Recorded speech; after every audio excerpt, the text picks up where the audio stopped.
کوئی سالڈ آپ کو گارنٹی نہیں دے سکتی ہے کہ ملک جو ہے وہ ترقی کرے گا. ضروری چیز کیا ہے؟ 3 چیزیں ہیں: continuity of economic policies, consistency of economic policies and predictability of economic policies. یہ 3 چیزیں ہیں. اگر کسی کو بھی یہ پتہ چلے کہ اگر آج میں ایک اسکول کھول رہا ہوں, یا میں ایک فیکٹری کھول رہا ہوں, یا میں ایک کلینک کھول رہا ہوں, اور یہ جو میرے آج ازمپشنس ہیں جس کے بیسس پر میں یہ کر رہا ہوں, 5 سال پہ جب یہ پروجیکٹ کمپلیٹ ہوگا تو اس میں کوئی تبدیلی نہیں آئے گی, تو میں اپنا پیسہ لگانے کے لیے تیار ہوں. لیکن جب مجھے یہ نہیں پتا کہ کل جو حکومت بدلے گی تو وہ کیا پالیسیز لے کے آئے گی, تو میں تو پیسہ وہاں اپنا غارت نہیں کروں گا نا, تو مجھے کوئی گارنٹی نہیں ہے.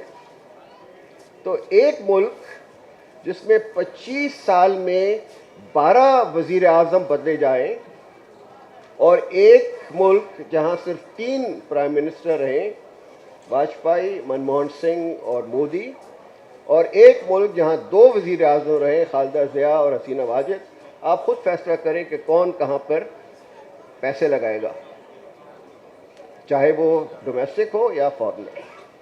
تو کنسسٹنسی اینڈ کنٹینیوٹی اور پریڈکٹیبلٹی. کوئی بھی آئے, خالدہ ضیاء اور حسینہ واجد کو بیٹلنگ بیگمز کہتے ہیں, ایک دوسرے کی چوٹی بھی میرا خیال ہے کہ وہ کھولنے کے لیے تیار ہو جاتی ہیں, بٹ ان کی اکنامک پالیسیز جو تھیں وہ بالکل صحیح تھیں. So I think this is a lesson number 1. دوسرا, ہم بڑی بحث کرتے ہیں کہ جی سوشلسٹ نظام ہونا چاہیے, کیپٹلزم نے تباہی کر دی ہے, اور ہمیں کمیونزم لے کے آنا چاہیے. یہ جو آئیڈیالوجیکل پریڈکشنز جس کو میں کہتا ہوں, آج کی دنیا میں اس کی کوئی حیثیت نہیں ہے. تھی جواہر لال نہرو صاحب فیبین سوشلسٹ تھے, انہوں نے ہندوستان کو وہی ایکسپیریمنٹ کیا, اور آپ دیکھ لیں اس کا حشر کیا ہوا. 40 سال تک ہندوستان جو ہے وہ پیچھے رہا. پریگمیٹک پالیسیز جو ہیں, پریکٹیکل پالیسیز جو ہیں, کسی آئیڈیالوجی کے بغیر, وہ اگر آپ کریں گے تو آپ کامیاب ہوں گے. ہندوستان نے جب 1991 میں دیکھا کہ اس کا بیلنس آف پیمنٹ ختم ہو گیا ہے, ریزرو ختم ہو گئے ہیں, اور اپنا گولڈ جو ہے وہ بیچنے کے لیے انگلینڈ جانا پڑے گا, اس وقت انہوں نے کہا یہ پرانا نظام جو ہے یہ بیکار ہو چکا ہے, فرسودہ ہو گیا, اس کو نکال دو. اور اس کے بعد سے ہندوستان جو ہے وہ آگے چلا گیا. تیسرا جی وہ ہمارے لیے بڑا اہم ہے, اور آپ سب اس سے میرا خیال ہے اتفاق کریں گے, کہ جن لوگوں نے بیرونی امداد پہ تکیہ رکھا ہے ان کا حال کبھی اچھا نہیں ہو سکے گا, کیونکہ یہ ایک ڈرگ کی طرح ایڈکشن ہو جاتی ہے کہ ہم نے اپنے ریسورسز کو موبلائز نہیں کرنا ہے, اپنے ٹیکسز نہیں جمع کرنے ہیں, کوئی اور ہمیں پیسے دے دے گا, ہم اس پہ گاڑی چلاتے جائیں گے. ہندوستان کی بھی انویسٹمنٹ ریٹ اور سیونگ ریٹ ہماری طرح 15%, 12% سیونگ ریٹ, 11%, آج وہ 30% ہے وہاں, اور ان کو فارن اسسٹنس کی کوئی ضرورت نہیں ہے. فارن ڈائریکٹ انویسٹمنٹ ان کے پاس آ رہا ہے, 81 بلین کا فارن ڈائریکٹ انویسٹمنٹ آ رہا ہے. وہاں پر آپ یہ دیکھیں کہ سیونگز جو ہیں وہ ڈومیسٹک سیونگز ہیں جو کہ انویسٹمنٹ میں استعمال کریں. آپ کے یہاں 15% کا انویسٹمنٹ ریٹ ہے, ان کا 30 کا ہے, آپ کا 15 کا ہے. جب انویسٹمنٹ ریشو نیچے ہوگا تو آپ کی گروتھ ریٹ بھی کم ہوگی, جب آپ کا انویسٹمنٹ ریٹ زیادہ ہوگا تو گروتھ زیادہ ہوگی. یہ اکنامک کا بنیادی ایک مفروضہ ہے.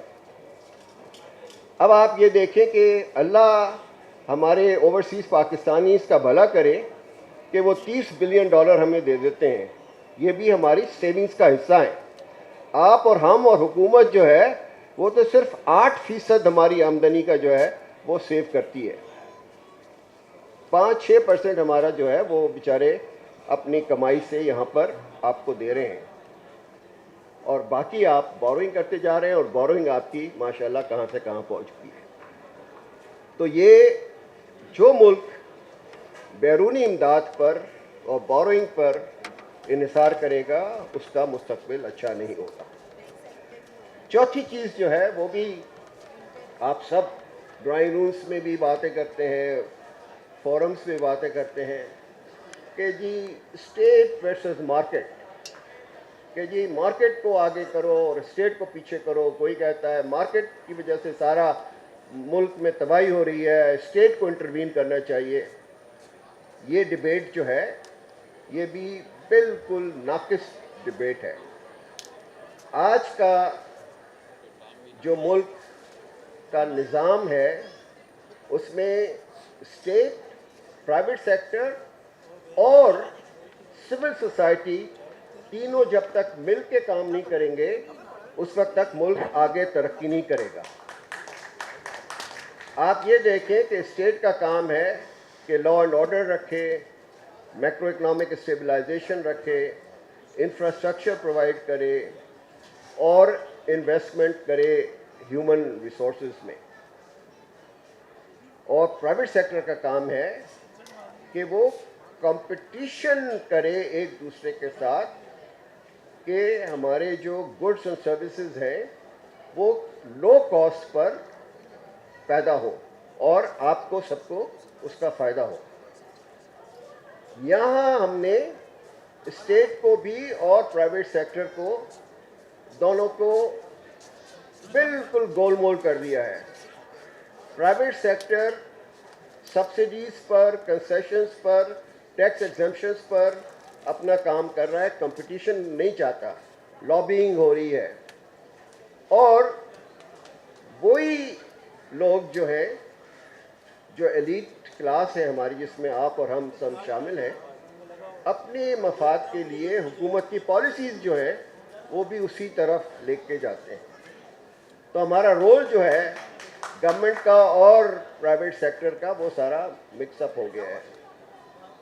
بنگلہ دیش کی حکومت کو اتنی زبردست حکومت نہیں ہے جیسے، اور آپ کو پتہ ہے کہ وہ ٹرانسپیرنسی انٹرنیشنل میں کئی سال تک تو وہ باٹم پہ تھی کہ موسٹ کرپٹ نیشن تھی، لیکن پروفیسر یونس نے گرامین بینک بنا کے اور سر فضل حسن عابد نے بریک بنا کے وہاں پر ویمن امپاورمنٹ، مائکرو کریڈٹ اور پرائمری اسکولوں کا اور کلینکس کا اور فیملی پلاننگ کا پورا نظام جو ہے وہ وہاں پہ انہوں نے رورل ایریاز میں قائم کیا، جس کی وجہ سے یہ سارا ملک جو ہے وہ آگے چلا گیا۔ پانچویں بات جو ہے وہ یہ ہے کہ پہلے ہم کہتے تھے جی نہ ہمیں فارن ٹریڈ کی ضرورت ہے، نہ ہمیں فارن ڈائریکٹ انویسٹمنٹ کی ضرورت ہے، نہ ہمیں لوگوں کو باہر بھیجنے کی ضرورت ہے پڑھنے کے لیے، نہ باہر کی ٹیکنالوجی ہے، صرف ہم اپنا سر جو ہے وہ جھکا کے پاکستان میں کام کریں، اس سے ترقی کبھی نہیں ہوگی آپ کی۔ دنیا کی مارکیٹ جو ہے وہ آپ سے کئی گنا بڑی ہے۔ چائنا کے 1.4 بلین لوگ تھے، لیکن انہوں نے بھی ترقی اس وقت کی جبکہ وہ دنیا کی سب سے بڑی ایکسپورٹنگ نیشن بن گئی۔ آپ نے اگر کرنا ہے تو ایکسپورٹس کی طرف آپ توجہ دیں تاکہ آپ ڈالر کما سکیں، ڈالر سے آپ امپورٹس کر سکیں گے، آپ ریزروز اپنے بڑھا سکیں گے، اور جب آپ کے ریزروز بڑھیں گے تو آپ کی تقویت ہوگی آپ کی اکانومی کو۔ چھٹی چیز یہ ہے کہ انویسٹمنٹ ان ہیومن کیپٹل، یہ نالج اکانومی ہے، financial inclusion and female empowerment, یہ تین چیزیں ایسی ہیں جو اگر آپ ان کو توجہ نہیں دیں گے تو انکلوسیو اور سسٹینڈ گروتھ آپ کی نہیں ہو سکے گی۔ ان دو چیزوں پہ میں بڑی توجہ دے رہا ہوں کیونکہ میں نے آپ کو پتہ ہے کہ ایلیٹسٹ اکانومی کو کنڈیم کیا ہے اور کتابوں میں بھی اپنے میں شیئرڈ گروتھ ماڈل کی طرف زیادہ مائل ہوں، اور وہ اسی وقت ہوگا جب آپ ٹیکنیکل ووکیشنل ٹریننگ کی طرف، سائنس میتھمیٹکس کی طرف اپنے بچوں کو رجحان دیں گے، ان کو اس طرف لے کے جائیں گے، اور آپ کا مستقبل جو ہوگا وہ کامیاب ہوگا. ساتویں چیز جو ہے وہ جیسے احسان نے شروع میں کہا کہ عام آدمی کی یہ نہیں ہے کہ جی ہمارے میکرو اکنامک گروتھ کیا ہو رہی ہے اور فارن ریزرو کیا ہے. اس کو یہ ہے کہ ایجوکیشن, صحت, پانی پینے کا, ٹرانسپورٹ, یہ چیزیں مہیا ہوں. اور وہ ہو سکتی ہیں جب آپ اپنی ساری لوکل گورنمنٹس کو یہ پاورز دیں اور ان کو ریسورسز دیں اور ڈیوالو کریں. جہاں آپ نے ڈیوالو کیا ہے وہاں لوگوں کو فائدہ ہوا ہے کیونکہ لوگوں نے خود فیصلے کیے ہیں اور وہ ٹیکس دینے کے لیے بھی تیار ہیں. ان کو پتہ ہے کہ یہ کراچی شہر جو ہے اس میں ہی پیسے لگیں گے, یہ کہیں جا کے کسی بلیک باکس میں غائب نہیں ہو جائیں گے. تو یہ ایک بات تھی. اور آٹھویں بات میں یہاں ختم کروں گا, وہ یہ تھی کہ ڈیجیٹلائزیشن سے نہ صرف آپ کی ایفیشنسی امپروو ہوتی ہے, ٹرانسپیرنسی بھی ہوتی ہے, سٹیزن کا ایکسیس اور کنوینئنس بھی بڑھتی ہے, بلکہ جو کرپشن ہے وہ بھی ختم ہو جاتی ہے. ہندوستان کی ایگزامپل دوں, نیشنل گارنٹی امپلائمنٹ پروگرام تھا, اس میں اگر حکومت جو تھی وہ 10 بلین ایلوکیٹ کرتی تھی تو جو بینیفیشریز تھے ان کو مشکل سے 5 بلین ملتے تھے.